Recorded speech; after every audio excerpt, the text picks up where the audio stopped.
안녕하세요. 저는 올해 44살에 아파트 건설 현장에서 일을 하고 있는 한 집안의 가장 노릇을 하고 있던 남편입니다. 이번에 제가 겪게 된 충격적인 일들로 인해 이렇게라도 속에 응어리져 있던 제 사연을 글로나마 털어버리고 지금 함께 살고 있는 12살 된 딸을 보며 술에 의지하지 않고 다시 한번 열심히 살려고 결심하려 합니다. 그러니 부디 제 사연을 읽어보시고 여러분들의 삶의 지혜 나눠주시길 부탁드리겠습니다. 제 아내는 저와 동갑입니다. 저와 만나기 전에 꽃집을 운영하고 있었고 그 길을 지나가던 중 꽃집에서 일하는 여자의 모습을 보고 첫눈에 반해 가진 것 하나 없던 저는 용기로 고백을 하게 되었고 몇 번을 거절하였지만 끝까지 포기하지 않고 구애한 끝에 차 한잔하는 시간을 가질 수 있었습니다. 정말 잘 보이려고 온갖 노력을 한 결과 지금의 아내와 지속적인 만남을 가지면서 결혼까지 하게 되었습니다. 여기서 잠시 저희 가정사 얘기를 하자면 제가 살아온 환경은 어렸을 때부터 저희 부모님께서 이혼을 하셔서 아빠 밑에서 커왔지만 나중에 저를 할머니 집에 놔두고 아빠는 새엄마와 함께 새살림을 차리셨습니다. 그러다 보니 저를 키운 건 할머니셨고 제가 성인이 되고 나서는 다시는 부모 얼굴 보지 않겠다며 독립을 하게 되었습니다. 이때부터 배운 것 없이 일을 처음 접하게 된 게 건설 현장이었고 아무리 막노동이라도 이 안에서도 직급과 체계가 잡혀있는 사회였기 때문에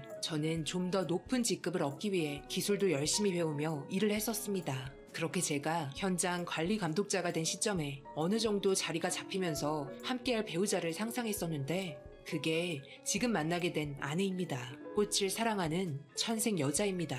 하지만 저에게 너무 가분했던 아내는 제가 살아온 환경과 또 다른 삶을 살아왔었습니다. 저는 살아오는 도중에 부모가 이혼하였지만 아내의 경우에는 태어났을 때부터 부모가 누구인지조차 알지 못하는 고아였습니다. 그동안 얼마나 힘든 일들이 많이 있었는지 꽃집을 운영하면서 그동안 받았던 상처를 치유할 수 있다는 말들이 더욱더 제 마음을 자극했고 평생을 옆에서 지켜주고 싶었습니다. 하지만 저는 그 약속을 지키지 못했습니다. 아내가 하는 결정이 무조건 옳다 생각하고 따랐지만 이번만큼은 그렇게 반대하고 말렸는데도 제 아내는 결국 제 말은 무시한 채 일을 저지르고 말았습니다.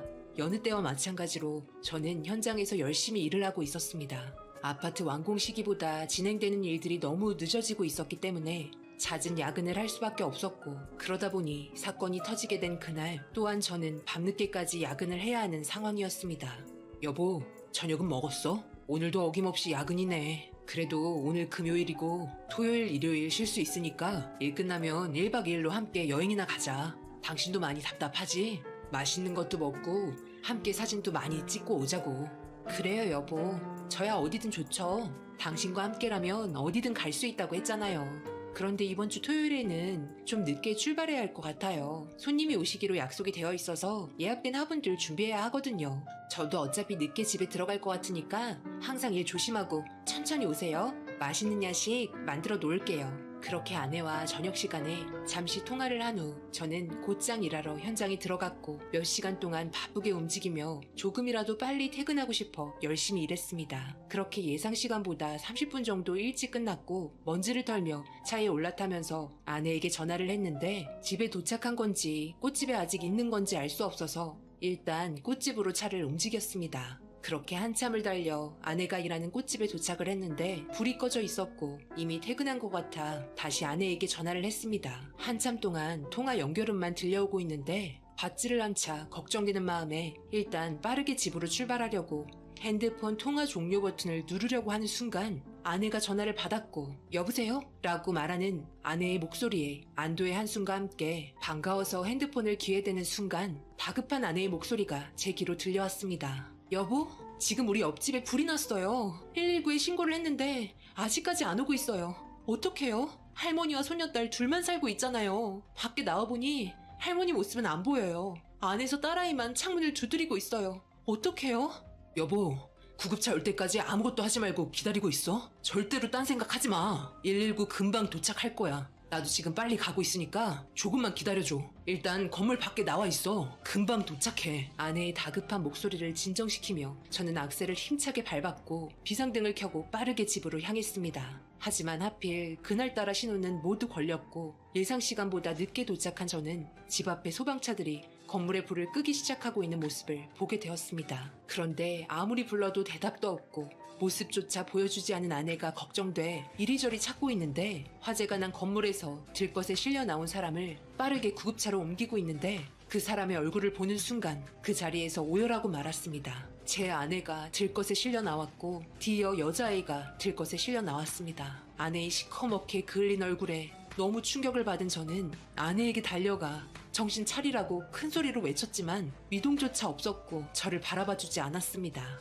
응급실에 도착해 수술실로 빠르게 옮겨졌고 손톱을 깨물며 발만 동동 구를 수밖에 없던 저는 제발 저희 아내를 살려달라고 울며 하늘에 기도했습니다. 하지만 더 이상 아내는 제 곁에 머무를 수 없는 존재가 되어버렸습니다. 준비도 되지 않은 저를 두고 먼저 세상을 떠나버린 아내가 너무 원망스러웠습니다.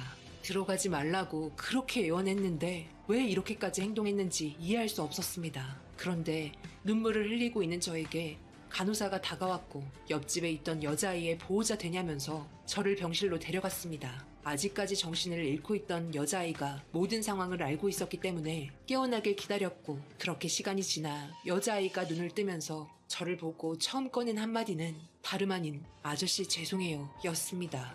최대한 진정하면서 그때의 상황들을 듣고 싶다 말했고 그리고 충격적인 진실들을 듣게 되었습니다. 아저씨 죄송해요. 이렇게까지 일이 커질지 몰랐어요. 저희 할머니께서 저를 데리고 살기 너무 힘들다며 술을 드시고 난리 치시다가 극단적인 선택을 하시는 바람에 집에 불이 나버렸어요. 저희 부모님께서 이혼하시고 저만 놔두고 아빠 엄마 돌아오지 않으셔서 할머니께서 혼자 저를 10년 동안 키워주셨거든요. 그동안 많이 지치셨나 봐요. 아저씨도 잘 아시겠지만 저희 할머니 나이가 많으셨잖아요. 돈이 모두 바닥이 난 상태라며 최근 들어 계속 술을 드셨는데 술 기운에 극단적인 선택을 하시려 한 것 같아요. 집에 불이 난 상태에서 할머니께서 정신을 잃으셨는데 현관의 신발장이 무너지면서 밖으로 나갈 수가 없었어요. 그런데 밖에서 아줌마가 저를 보시곤 조금만 기다리라며 119에 신고했다고 했지만 생각보다 빠르게 솟아오르는 불길 때문에 상황이 심각해졌고 아줌마께서 현관문을 열고 들어오셨어요. 앞에 있던 신발장을 아줌마께서 필사적으로 밀치시더니 물이 뚝뚝 떨어지는 두꺼운 이불을 덮으시고 좁은 틈 사이로 비집고 들어오셨어요. 그리고 물이 흐르는 두꺼운 겨울 이불을 저에게 덮어주시고 현관으로 같이 나가려고 하는데 현관 천장이 무너지면서 갇혀버렸어요. 아줌마께서는 무서움에 떨고 있는 저를 안아주며 진정시켜 주셨는데 뜨거운 열기에 젖은 이불이 말라가니까 아줌마께서 화장실에서 물을 틀어서 이불에 부어주시다가 갑자기 머리를 잡으시더니 쓰러지셨어요. 급하게 아줌마한테 가려고 했지만 너무 무서워서 몸이 움직이지 않았어요. 죄송해요. 그때 현장 상황을 듣게 된 저는 너무나 큰 충격을 받았고 원래부터 몸이 약했던 아내가 이렇게까지 아이를 살리겠다고 한 행동에 너무 가슴이 아팠습니다. 그리고 이 여자아이는 제가 살아왔던 과거와 너무 비슷했던 점들에 또 한 번 놀랐습니다. 여자아이는 군데군데 화상 자국 때문에 한동안 병원에서 치료를 받아야 했고 저는 아내의 장례를 진행하게 되었습니다. 정신적으로 너무 힘든 날들과 받아들일 수 없었던 현실들 때문에 저는 하루하루 술에 의지하면서 살 수밖에 없었습니다. 그리고 병원에서 태어난 아이를 데리고 저는 집으로 향했고 이런 상황을 보호센터에 알린 후 다음날 직원분께서 여러 가지 상담을 거친 후 아이를 데려갔습니다. 그렇게 집에 혼자 남겨진 저는 매일을 아내의 사진을 끌어안은 채 눈물로 시간을 보냈고 자고 일어나면 다시 예전처럼 현관문을 열면서 맛있는 밥 해준다며 장바구니 들고 있는 아내가 들어올 것만 같아 정신적으로 너무 힘들었습니다. 갑자기 이런 상황이 생기고 나니 어떻게 헤쳐나가야 할지 아무 생각조차 떠오르지 않았습니다. 그렇게 술에 쩐 상태로 잠이 들었고 아내의 목소리가 갑자기 귀에서 들리는 듯해 잠결에 눈을 떠보니 작년에 옆집 할머니께서 몸이 안 좋으셔서 여름방학 때 옆집 아이와 함께 계곡에 놀러 간 적이 있는데 그 사진 안에는 제 아내와 옆집 아이가 함께 찍은 사진이 안방 화장대에 액자로 세워져 있었습니다. 한 번도 신경 써본 적 없었던 사진이었는데 그때의 기억들이 떠올랐고 몸이 많이 약해서 아이를 가질 수 없었던 아내는 옆집 아이와 제가 알지 못하는 서로의 감정들을 가지고 있었던 것 같았습니다. 아무나 불길 속을 뛰어들 수 없을 텐데 보호센터에 보내진 아이와는 특별한 관계가 있는 것 같아 정신을 차리고 다음날 보호센터에 찾아가 아이를 만났습니다. 그리고 듣게 된 말들에 다시 한번 놀라게 되었습니다. 가끔 시간이 날 때마다 꽃집에서 함께 있었고 점심도 같이 먹고 영화도 같이 보면서 엄마처럼 대해줬었다는 말을 듣게 되었습니다. 그리고 아내는 제가 과거에 부모님이 이혼하고 할머니 밑에서 자라게 된 것 또한 알고 있었습니다. 그런 복합적인 감정들 때문에 아내는 이 여자아이에게 잘 해주려고 한 것 같았습니다. 그런 말들에 눈물이 흐르게 되었고 결국 저는 보호센터에 이 여자아이를 입양하겠다고 알렸습니다. 성인 남자가 여자아이를 입양하는 절차는 많이 엄격하고 까다로웠고 가정법원에선 은솔이의 의사를 가장 많이 반영을 하여 여러 가지 절차와 상담을 통해 저와 함께 살게 되었고 처음에는 많이 어색했지만 지금은 은솔이가 저에게는 세상에 하나뿐이고 지켜줘야 될 존재로 바뀐 소중한 딸이 되었습니다. 또 다른 목표가 생기게 되었고 저는 은솔이가 바르게 잘 자라고 하고 싶은 거 뭐든 해주고 싶어 다시 열심히 일하고 있습니다. 이런 모습을 제 아내가 보고 있었다면 많이 기뻐했을까요? 지금은 매일 눈 뜨고 눈 감을 때까지 아내가 생각나고 보고 싶지만 우리 딸 은솔이와 함께 열심히 살다 보면 언젠가 만날 수 있는 날이 다시 올 거라 믿습니다. 이렇게라도 제 가슴속 한편에 아직 남아있던 힘들었던 감정들 여러분들께 꺼내놓으니 마음이 조금은 편해진 것 같습니다. 저희 가족이 앞으로 잘 살아가도록 여러분들께서 많이 응원해 주셨으면 좋겠습니다. 제 사연 읽어주신 분들 언제 어디서나 항상 지금 옆에 있는 가족들과 행복한 시간 보내시길 바랍니다. 감사합니다.